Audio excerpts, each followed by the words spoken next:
লেবুর টকের মতো সবাইকে অভিনন্দন জানাচ্ছি আমার এই নতুন একটা রান্নার ভিডিওতে।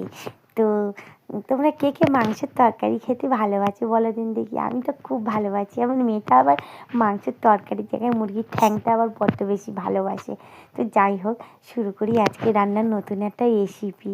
তা আমি প্রথমে আলুটা একটুখানি ভেজে নিলাম হলুদ দিয়ে, নাহলে তো ফ্যাট ফ্যাট করে আমাদের দিকে টেইকে থাকবে আর কি।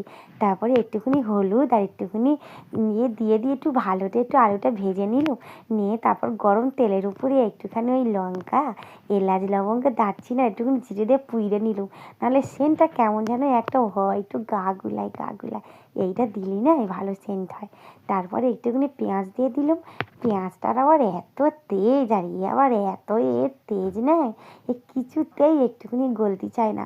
পেঁয়াজটা তো কাটতে গিয়ে আমি একেবারে নাকে মুখে চোখে জলে জল, খুব তেজ ছিল এই পেঁয়াজটা। যাই হোক, অনেক কষ্ট করে চোখে একটা কালো অন্ধদের মতো সানগ্লাস পরে নিয়েছিল, নিয়ে সুন্দর করে পেঁয়াজটা কেটে নিয়ে একটা গোটা টমেটো আবার দিয়ে দিল। কে কাটতে যাবে বাবা, বড্ড গতরে ধকল পড়ে আর কি।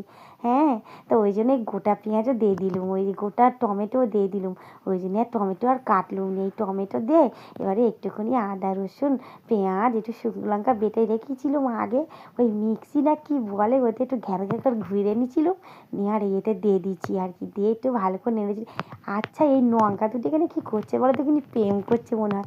দেখো দুজনে একদম পাশেই আছে।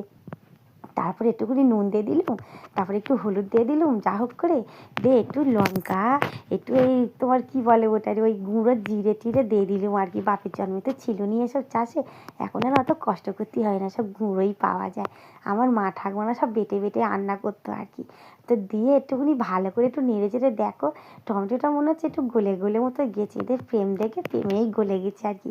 তারপর এটা একটু মেখে নিয়ে ভালো করে নেড়ে চেড়ে নে।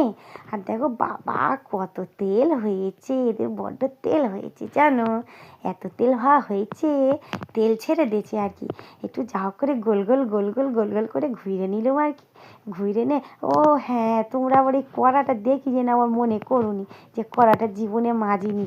এই কড়াটা না তুলে রেখে এইরকম একটা দাগ হয়ে গেছিলো আর কি। আমি ভেবেছিলাম কড়াটা তুলে রেখে দিই যত্ন করি, যদি একটুখানি ছানা বাচ্চা পারে। তো দেখলুম এ ছানা বাচ্চাই পারলুম নি, লাস্টে এরকম দাগ হয়ে গেল। মেজি আর তুলতেও পারলুম নি। আবার এটা 100 কোটি টাকা দিয়ে কিনেছি কি না, আবার ফেল দিতেও গায়ে নাক দিয়েছে আর কি। ওই জন্য এই কড়াতেই রান্নাবান্না করতেছি আর কি। তারপর দেখো মাংসটা কষে নে, আলুটা আগে দিলুম, দিয়ে একটু কষে নে, মাংসই কত তেল উঠেছে দেখো। ওরে বাবা, আবার দেখেছো মাংসর ঝোলের কালারটা হয়েছে দেখেছো।